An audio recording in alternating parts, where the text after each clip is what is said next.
My fingers were still stiff from the lunch rush when I found the lockbox, hidden behind a loose panel under the dry goods shelving. I'd worked that grill for 6 months, 6 days a week, and I thought I knew every creaking floorboard and every sticky hinge in Apollo's skillet. Demetri had told me the diner had no secrets left, but he was wrong.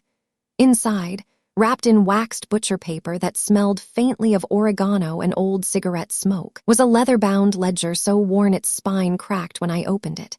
Stamped on the front in faded gold foil was a single word, Pistivo, Greek for I believe. I thumbed to the last page, where Demetri's shaky scrawl cut across the lines like a final confession. It read, "If my nephew ever tries to take it from you, call the number on the back. He will cook the books and he will burn you." I didn't know then that within 11 months I would own every asset of this building for $34,000, that my daughter and her husband would be under federal indictment for tax fraud, and that every receipt printing in this very register would carry the IRS case number that proved they tried to destroy me. This is the story of how a 62-year-old widow, a retired line cook with a GED and a bad hip, brought down 2 grifters using nothing but a bobby pin, a whistleblower hotline, and a dead man's final warning. I am Alina Vlahos. I spent 36 years working double shifts in kitchens that smelled of fryer grease and bleach, the kind of places where the health inspector knew your name and the morning regulars ordered by nodding at the grill. I'd started as a dishwasher at 15, dropping out of 10th grade after my father's locksmith shop in a strip mall stopped pulling enough to feed us. I learned to break down a standing mixer, to butterfly a chicken in under 40 seconds, to read a profit and loss statement while standing over a steam table. I married my husband Alex when I was 23. He hung drywall for a living, and we spent our Friday nights balancing a checkbook at the kitchen table, arguing happily over whether we could afford new brake pads. We had 1 child, Melissa, and I poured every extra cent into her. Braces, dance lessons, a used Honda Civic on her 16th birthday, while I pedaled a rusty Huffy to the breakfast joint because the transmission on my Corolla had blown. Alex, on the night before his aneurysm 7 years ago, pulled me close in the dark and said, "She has my heart, but she does not have your spine. Do not hand her anything you cannot afford to lose." I thought he was being poetic, that the morphine they'd given him for the headaches was making him sentimental. I did not realize he was giving me the operating manual for my own survival. The diner was called Apollo's Skillet, a failing Greek-American joint on a tired arterial road near West Valley City, just off the I-215 corridor. It had once done booming business feeding truckers and shift workers from the warehouses, but the neighborhood had thinned out and the big chains had moved in. Demetri Karahalios, the owner and Alex's childhood friend from the old neighborhood in Tarpon Springs, was 79 and fighting pancreatic cancer that had spread to his liver. He couldn't stand at the stove anymore, and the numbers were grim. Revenue was down 40% in 2 years.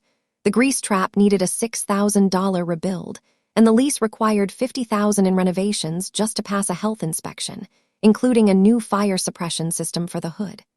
The walk-in cooler compressor failed twice a month. I knew all of this because Demetri had shown me the books, spread out on his kitchen table while his oxygen machine hummed, and asked me if I thought there was anything left worth saving. I told him I didn't know, but I'd been looking for something to do with my hands since retiring. Melissa and her husband Travis Kelling came to me with a plan 3 weeks later, practically glowing with earnestness. Travis was a former junior associate at a debt collection law firm who had been downsized and now called himself a serial entrepreneur. He wore cufflinks to backyard barbecues and pronounced the word brand as if it were a religious concept. They wanted to buy Apollo's Skillet, revive it with a modern catering arm that would serve corporate lunches and wedding rehearsal dinners, and they needed my $401K to close the gap between their laughable savings and the purchase price. Melissa sat on my couch, holding my hand, and said, "Mom, this is our chance to build something together as a family." The word family landed like a hook in my chest. I agreed, but I was not naive. I paid an attorney, a sharp woman named Linda Okonkwo who specialized in small business partnerships, to draft an ironclad operating agreement for the new LLC, Apollo Catering Group. The agreement gave me a 40% equity stake, a guaranteed salaried manager position at $52,000 per year, and a clause stating explicitly that my $95,000 capital contribution was a purchase of a membership interest, not a loan. Linda added a provision that any amendment to the membership structure required unanimous written consent of all members. I remember her leaning across her desk, tapping the document with a pen, and saying, "Alina, I've put a deadbolt on this thing, but if they ever try to amend it, you call me before you sign anything, even if they tell you it's just a formality, even if they cry." I signed in blue ink on June 3rd, and we took possession of the restaurant on June 15th. Demetri, too weak to stand, stayed on as a consulting advisor for a transition period that lasted exactly 17 days. The death came fast. On July 1st, Demetri's daughter Sophia called me from the hospital and said he had slipped into a coma. By July 3rd at 4 in the morning, he was gone. I cried in the walk-in cooler, pressed against a case of feta, so the morning prep cook wouldn't see me. The funeral was small, mostly old Greek men in black suits who spoke in a language I half understood from my own childhood. Travis didn't cry. He stood in the back scrolling his phone, and Melissa spent the entire reception cornering Sophia to ask whether the restaurant's recipes were included in the estate. Sophia looked at her like she'd spat on the casket. That should have gutted me, but I was still fogged by grief and by the sudden weight of running a kitchen with a cook who kept showing up drunk and a walk-in cooler that had died twice in a week. I told myself Melissa was just stressed, that grief made people strange. Within 24 hours of the burial, the vultures started circling. Melissa called me at 5 in the morning, her voice bright and businesslike, and said she and Travis were coming to the diner to process Demetri's personal effects, so we could move forward, clean the slate, make the place truly ours. They arrived at 7, Travis in a blazer and Melissa carrying an empty banker's box as if it were a prop for a photo shoot about minimalism. They went straight into the back office, a cramped 6x8 room with a metal desk, a 4-drawer filing cabinet from the Nixon administration, and a bulletin board thick with faded invoices and Polaroids of Demetri holding fish. I stood in the doorway and watched. They moved with a brisk, almost violent efficiency. Travis pulled open drawers and tossed things into a black contractor bag without looking at them. Melissa pulled down a dusty wooden recipe box from a high shelf, the kind with a hinged lid and a tiny brass clasp, warped from decades of kitchen humidity. She flipped it open, saw only index cards scribbled in Greek, and tossed it into the trash bag with a single word. Junk. I felt something hot bloom behind my ribs. I said nothing. I waited until they went outside to inspect the roof-mounted condenser unit, arguing about whether it needed a full replacement, and then I fished the box out of the trash, wrapped it in my apron, and carried it to my car. Travis saw me, asked what I was doing. I said I was taking the trash to the dumpster. He nodded and went back to his argument. That night, alone in the diner after the fryer had been drained and scrubbed, I sat at the back prep table under a flickering fluorescent and opened the box. The air smelled of bleach and old lemon. The cards were recipes, sure, for avgolmono that called for precisely 8 egg yolks per gallon, for pastizio with a bechamel that had to be stirred counterclockwise, for a lamb shank braise that looked like it had taken Demetri 40 years to perfect, the margins crowded with notes in ballpoint, in pencil, in one case what looked like a smear of tomato paste. But at the very back, behind a divider made of cardboard and masking tape, was a folded piece of thin paper that had been cut from a long-ago wall calendar, the kind with a different Greek island photo for each month. It was Demetri's handwriting, and the ink had bled slightly from humidity. It read, "Alina, if you are reading this, I am dead and my nephew Travis has already started moving money. Do not trust them. He has a business account at Mountain West Credit Union that no one knows about. Check the Epson receipts for cash catering jobs. They run them off the books. Save yourself." Underneath, in a shakier hand, were 2 lines. Pistivo means I believe, but it also means I verify, and a 10-digit phone number with no name. I stared at it until the words blurred. I thought about Alex, about the last thing he'd said, and I felt the 2 warnings locked together like a key in a cylinder. Before I continue this story, let me know where you are watching from in the comments below. Hit like and subscribe if you believe that the trust you extend to your own blood can be the most expensive loan of your life. I did not call the number that night. I was frozen. I told myself Demetri had been delirious, that the cancer had reached his brain, that Travis was my son-in-law, that Melissa was my own baby girl who used to fall asleep on my chest while I balanced a checkbook with one hand. But the next morning, a Friday, they arrived at my duplex with a folder and a smile and a notary public I had never met. I was still in my robe, coffee in hand, and they were already inside before I could say no. Travis did the talking. He sat me down at my own kitchen table as if he were doing me a favor. "Mom," he said, the word curdling in his mouth, "we've been analyzing the P&L, and the structure of your contribution is creating some real tax headaches. Specifically, the IRS could view your capital contribution as a gift unless we issue you a 1,098 mortgage interest statement and recategorize the 95,000 as a seller financing note. It's cleaner, and it protects all of us. It's what our accountant recommended." Melissa held out a 5-page document with a sticky tab that said "Sign here" in red. I scanned the first paragraph. The document was titled, "Member Interest Redemption and Conversion to Unsecured Promissory Note." I recognized the structure immediately from my year's processing payroll for a restaurant group with 200 employees. It was a disguised redemption. They were buying back my entire 40% equity stake for a worthless debt instrument, an unsecured promissory note with no repayment schedule, no interest rate, and no enforcement mechanism. It would strip my ownership, eliminate my salary, and reduce me to an unsecured creditor with no right to step foot in the kitchen. They were trying to execute a backdoor freeze-out, and they'd brought a notary to make it look legitimate. I looked at Melissa, and her eyes were flat as a tile floor, no flicker of the girl who used to bring me dandelions in a juice glass. I looked at the notary, a nervous kid with acne and a stamp he clearly didn't understand. I summoned every ounce of seamlessness I had learned from watching Line cooks hide an overcooked steak beneath a garnish. I blinked slowly, let my shoulders sag, and did my best imitation of a foggy, overwhelmed widow. I even let my hand tremble a little. "I don't understand all this financial talk," I said, my voice watery and small. "Can I take it home? Can I look at it later with some coffee? My eyes aren't what they used to be, and I don't want to sign something I don't understand." Travis couldn't hide a flicker of glee. He traded a glance with Melissa that I cataloged and filed. He nodded, all magnanimous. "Of course, Mom, take your time, but we need it signed by Monday, bank deadline." There was no bank deadline. There was no bank. There was only a scheme to strip me of everything before I understood what was happening.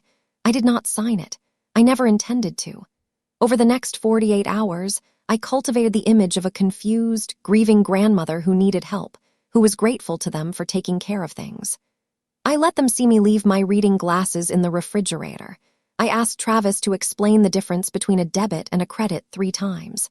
They lapped it up. By Sunday evening, Melissa came to me with a concerned expression and said they were worried about me living alone in my old duplex with my bad hip and the 3 steps up to the door. She insisted I move into their finished basement guest suite, "So we can keep an eye on you, Mom, at least until you're feeling steadier." It was a control tactic, isolation disguised as care. I agreed, because I needed to be inside their fortress. I packed a single suitcase with 3 muumuus, a photo of Alex, and a small sewing kit that contained my lockpicking tools disguised as stork scissors and a seam ripper. The guest suite was a beige-carpeted tomb in the walkout basement of their 5-bedroom McMansion in Sandy, Utah. The walls were the color of weak tea. I had a bathroom with a grab bar, a mini-fridge that hummed all night, and a sliding glass door that faced a retaining wall of crumbling cinder block. They took my car keys for safety, and Travis set up a ring camera above the garage entrance that he said was for package theft, but I knew was aimed at the basement door to monitor my comings and goings. I was allowed upstairs to eat dinner with them, which I did every night like a clockwork ghost. I would sit at their granite island, the pendant lights too bright, while they talked about their day. Travis would brag about catering leads he was cultivating. Melissa would complain about the diner's produce supplier. I would murmur vague affirmations, agree that the avocados were too hard, and then complain about being tired and retreat downstairs. I perfected a shuffle, a little hitch in my step, a soft groan when I stood. What they did not know was that my hip only hurt when I wanted it to, and that I had spent 14 years as the lead payroll and accounts receivable clerk for a restaurant group, where I'd personally caught 2 managers running side hustle catering scams. I could reconstruct a shredded balance sheet from coffee stains and a hunch. The investigation began with the Epson receipts, just as Demetri had instructed. 2 weeks after I moved in, a Tuesday when Travis and Melissa were both out at what they called a meeting with the health department, I limped upstairs to their home office. It was a glass-paneled room with a standing desk, a Brother all-in-one printer, and a small point-of-sale setup they used for the catering arm. Sitting on a shelf next to a stack of blank invoice forms was an Epson TMT88V receipt printer, the same model I'd used in 3 different restaurants. I knew it kept a journal roll, a continuous log of every transaction that could be accessed by opening the cover and winding the paper backward. I did exactly that. I pulled the cover, found the half-full roll, and carefully rewound the last 3 feet of thermal paper, tearing it clean at the spool.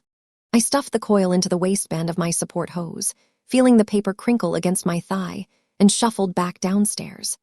That afternoon, I locked my bathroom door, spread the long ribbon of receipts on the tile floor, and began mapping them like an accountant reconstructing a fraud ledger. I used the lipstick-stained notepad from my purse. I logged every transaction: a wedding for 200 guests at $19, $500, paid via 2 separate card swipes; a corporate retreat for a tech company at $14, $200; 3 birthday parties totaling $11, $800; a baby shower for $4, $300. All of them bore a merchant ID number that resolved not to Apollo Catering Group, but to a Square account under the business name Kelling Events.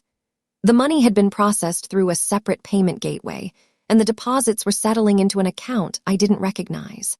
This was unreported cash income, diverted from the partnership before it ever hit the books. Classic skimming, and it was about to destroy them. I needed the bank account number and the statements to prove the full scope. Demetri's note had pointed me toward Mountain West Credit Union, and I remembered seeing Travis stuff a blue vinyl folder into a filing cabinet in the garage. The garage was a 2-car space crammed with camping gear they never used, boxes of Melissa's college textbooks, and a stack of moving blankets in the corner. Behind those blankets was a 2-drawer lateral file cabinet, locked, with a simple wafer tumbler mechanism. I could have waited for a legal subpoena, but I didn't have that kind of time. I needed to confirm the account before I called the number on Demetri's paper, so I picked the lock with a bobby pin and 40 years of accumulated rage. I learned lockpicking not from a trade, but from necessity. When I was 16, my father ran a small single-bay locksmith kiosk in a strip mall off State Street. I helped him cut keys and rekey pin tumbler cylinders after school, my fingers smelling of brass and graphite. He taught me that a wafer lock was a lazy lock, that it had no security pins, that with a little tension on the plug you could rake all 5 wafers to the shear line in under a minute. I bent one leg of the bobby pin into an L-shaped tension wrench using my side teeth, feeling the metal give. I used the other leg as a rake, a little wavy friction tool. I knelt in the cold garage, the smell of gasoline and old cardboard around me, and slid the tension wrench into the bottom of the keyway, applying the lightest clockwise pressure, barely the weight of a finger.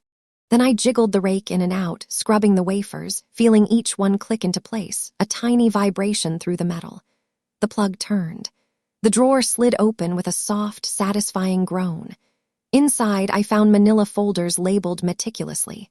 Apollo Operating, Insurance, Equipment Leases, Vendor Invoices, and then near the back, a red folder with no label. It contained printed quarterly statements for a business checking account ending in 3821 at Mountain West Credit Union. The account holder was Kelling Ventures LLC, a sole member entity with Travis as the only signatory. I spread the statements on the concrete floor and traced the deposit history with my finger. Every single one of the cash catering jobs from the receipt log was there, but they were not categorized as catering revenue. They were logged as consulting fees from a shell entity called KV Management Services, which I later discovered was a DBA registered to a UPS store mailbox in Draper. The deposits ranged from $4,000 to $7, $200 per week, every week for over 10 months. He had diverted at least $203,000. I used my burner flip phone, a track phone I'd bought with cash at a 7-Eleven, to photograph every single page. The camera was terrible, a blurry 2 megapixels, so I took multiple angles, making sure the account numbers and dollar amounts were legible. Then I carefully closed the drawer, relocked it using the tension wrench to turn the plug back, and arranged the moving blankets exactly as I'd found them. I went back downstairs and made myself a cup of herbal tea, my hands completely steady. The money wasn't the only thing stinking. 3 nights later, while taking out a bag of my own trash to the bin in the garage, I noticed a black contractor bag shoved beneath the staircase, the kind of heavy-duty bag used for shredding. It had been ripped open at the side, probably by a raccoon, and strips of paper had spilled out. I gathered them like a bird building a nest, stuffing them into my robe pockets.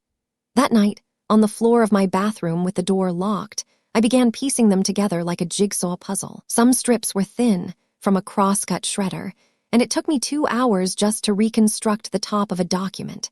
It was a loan agreement from a predatory online lender called Apex Business Capital. The principal was $90,000, with an interest rate of 36% APRA. The collateral was described as all assets and future receivables of Apollo Catering Group, LLC. The personal guarantee line listed 2 names, Travis Kelling and Alina Vlahos, but I had never signed it. I held the reconstructed signature strip up to the light. The letter A in Alina drooped on the left side, the loop was too tight, and the final A was missing its tail. I compared it to my own signature on the back of my library card. It was a clumsy forgery. They had used a falsified revenue projection, inflated by the off-the-books catering income, to qualify for the loan, and then they had forged my name to spread the liability. The loan was in default. The lender had sent a notice of acceleration, and they were desperately trying to restructure it by converting my equity into a debt they could control, making me the legal scapegoat for their cratering finances. I photographed the taped fragments on the tile, lit by the bathroom vanity, and uploaded them to an encrypted cloud folder Linda Okonkwo had set up for me before I moved. I did all of this between midnight and 3 in the morning, while Travis and Melissa slept in their king-sized bed 2 floors above, dreaming of my signature. The ally arrived in the form of a compliance officer named Tara Akata at the Internal Revenue Service Criminal Investigation Division. The morning after I reconstructed the loan, I left the house on the pretense of walking to the mailbox, which they allowed because the mailbox was visible from the kitchen window. I had palmed the burner phone. I walked to the end of the cul-de-sac, ducked behind a neighbor's overgrown hedge, and dialed the 10-digit number from Demetri's note. The voice that answered was female, crisp, and professional. She said, "This is Akata," and I said, "My name is Alina Vlahos. Demetri Karahalios told me to call this number if his nephew tried to cook the books." There was a pause, and then she said, "Mrs. Vlahos, I have been waiting for your call for 6 months. I met Demetri through a whistleblower case in 2019, a food distributor that got busted for employment tax fraud. Demetri was our confidential informant on that. He was a good man and a better record keeper." She explained that Demetri had filed a sealed declaration with her office, a dead man's switch document that stated if anyone other than Alina Vlahos attempted to claim the assets of Apollo's skillet or alter the operating agreement, there was a high probability of unreported cash income and identity fraud. The declaration named me as the keyholder to the evidence, and it triggered a pre-existing investigative interest in Travis Kelling, who had already been flagged for suspicious transaction reports from Mountain West Credit Union. Tara explained that my role as a whistleblower, if I provided original documentation that led to a recovery of unpaid taxes, could net me a mandatory award under Internal Revenue Code Section 7623B, potentially 15 to 30% of the collected proceeds. She was calm, specific, and she spoke to me not as a victim, but as an asset. She sent me a USB drive hidden inside a hollowed-out paperback copy of The Count of Monte Cristo, which arrived in a plain manila envelope 3 days later. I spent one nerve-wracking afternoon in my basement suite, the blinds drawn, copying the receipt logs, the bank statement photographs, and the forged promissory note fragments onto that drive while pretending to nap. The USB drive had a preloaded encryption program that auto-locked after transfer. I sealed it back inside the book, and during my next mailbox walk, I dropped it into a prepaid FedEx envelope and slipped it into a drop box 2 blocks away. Tara instructed me to continue my charade of compliance, to string them along, to let them believe I was foggy and weak. She would coordinate with the Treasury Inspector General for tax administration and the local U.S. Attorney's Office to execute a simultaneous seizure of the credit union account, the diner's point-of-sale system, and the home office computer. The timeline was 10 to 14 days. I just had to survive, and I had to not sign a single document. The maximum cruelty beat came on a Wednesday, 11 days into that waiting period. I had been fabricating symptoms of a heart condition for 2 weeks as part of my cover. Little moments of breathlessness at dinner, a hand pressed to my chest, a stumble on the stairs. I wanted them to see me as fragile, as a problem that might solve itself. They had responded not with concern, but with a kind of impatient irritation, as if my poor health were an inconvenience to their scheduling. That Wednesday, I decided to escalate and test them fully. I waited until they were both in the living room, arguing about the loan payments, the lender's acceleration notice, and how they needed me to sign the amended agreement that afternoon. I could hear them clearly because the basement door was thin. Travis said, "We just need her signature. Once it's converted to a note, we can default and let the LLC take the hit. She's the manager of record, so the liability slides to her. We walk away clean." I felt the words like a punch to the sternum. I took a breath, summoned all my old theater kid energy from a high school production of our town, and staggered up the basement stairs. I clutched the handrail, gasping, and collapsed onto the cold tile of the foyer. I was good. I let my lips go pale and my breathing turn shallow and ragged. I let my eyes roll back just slightly, showing the whites. The thud of my body hitting the floor echoed through the house. I heard footsteps. Travis walked to the threshold, stood over me, and looked down at my prone body. He did not kneel to check my pulse. He did not call 911. He stepped over my torso, walked to the side table where the manila envelope of documents sat, and returned with the signature page and a pen. He knelt then, but it was to press the pen into my limp hand, to wrap my fingers around it, to position the page beneath the nib. He was going to have me sign the revised operating agreement while I was possibly dying on his floor. Melissa stood at the kitchen island, 10 feet away, watching. She did not move. She said, "Just get it done so we can call someone." Her voice had the flatness of a person ordering a sandwich. In that moment, every single remaining cell of maternal hope in my body calcified into a cold, sharp, permanent hatred. I let myself go fully limp, my hand flopping uselessly, and Travis, frustrated, snatched the document away and said they'd try again tomorrow. They dragged me onto a throw rug, splashed a little water on my face, and called a telehealth nurse who I bamboozled over video into diagnosing an anxiety attack. I spent the rest of that night in the basement, sitting on the edge of the bed, not sleeping, replaying the image of my daughter watching her husband try to forge my signature over my unconscious body. I did not cry. I sharpened. The confrontation was orchestrated 3 days later. The U.S. Attorney's Office had given Tara the green light for a coordinated takedown. Travis informed me cheerfully at breakfast that we were all going to the bank that morning to finalize the restructuring, so that my estate planning would be sorted and I wouldn't have to worry anymore. He helped me into a cardigan like a dutiful son-in-law. Melissa patted my hand. They drove me to the Mountain West Credit Union branch on Highland Drive, a squat beige building with a drive-through. I walked with a cane I did not need, shuffling slowly, playing my part. The branch manager, a man named Gerald with kind eyes and a crisp tie, led us to a small conference room with a glass wall, a plate of stale shortbread cookies, and a water pitcher.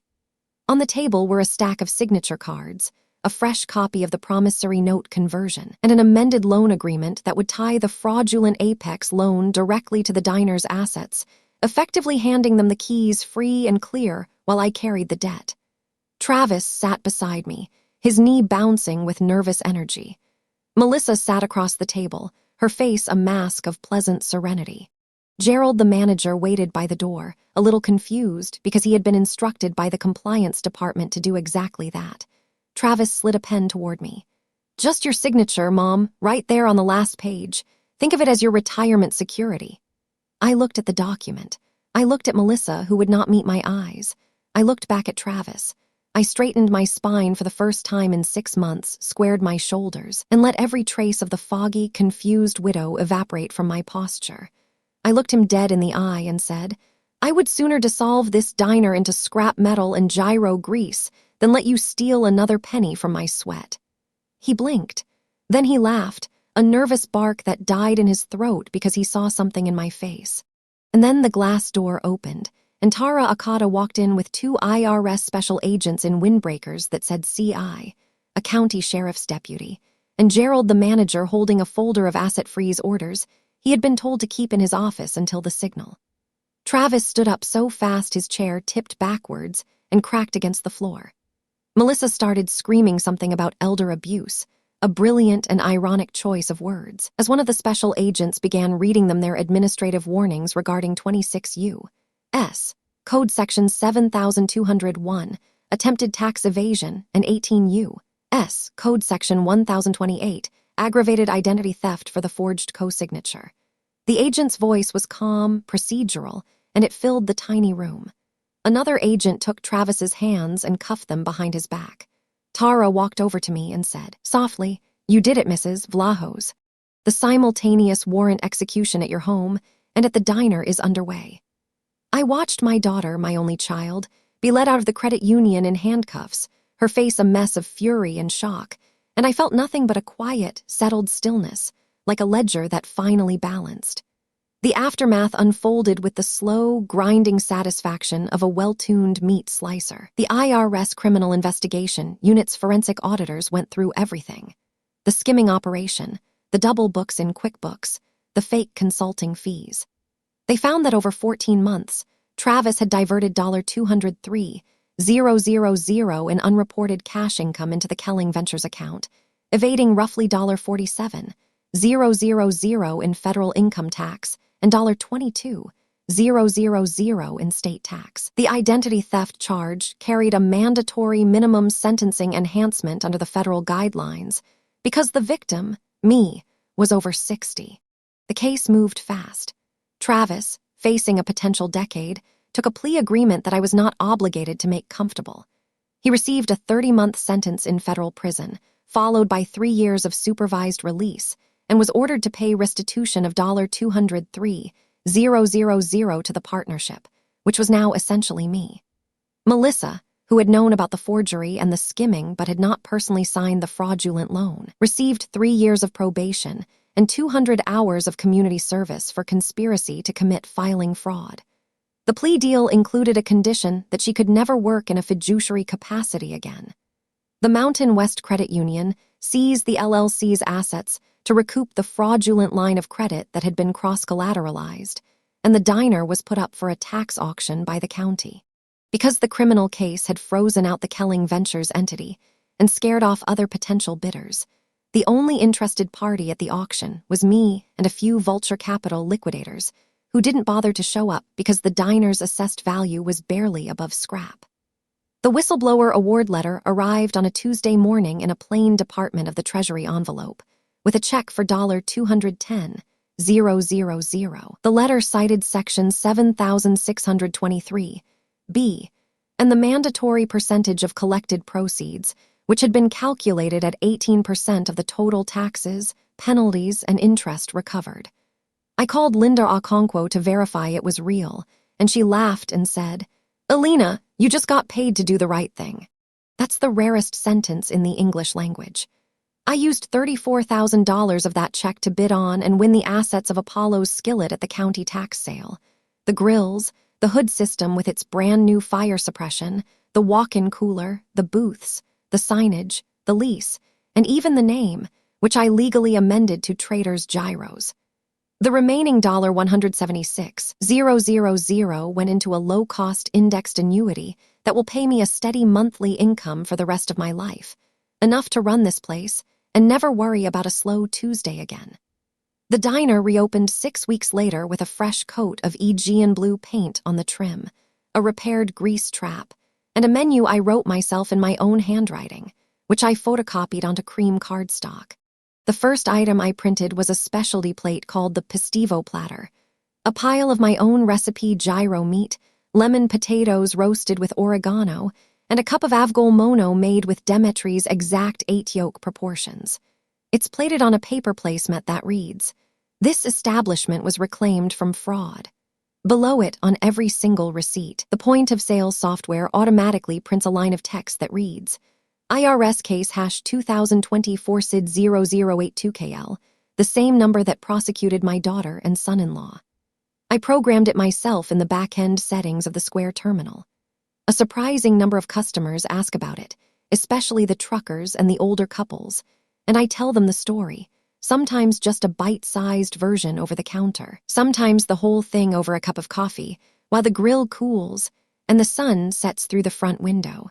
Dimitri's recipe box sits in a locked glass case by the register, next to a photograph of him and Alex at a fishing pier, two old Greek men holding a snook.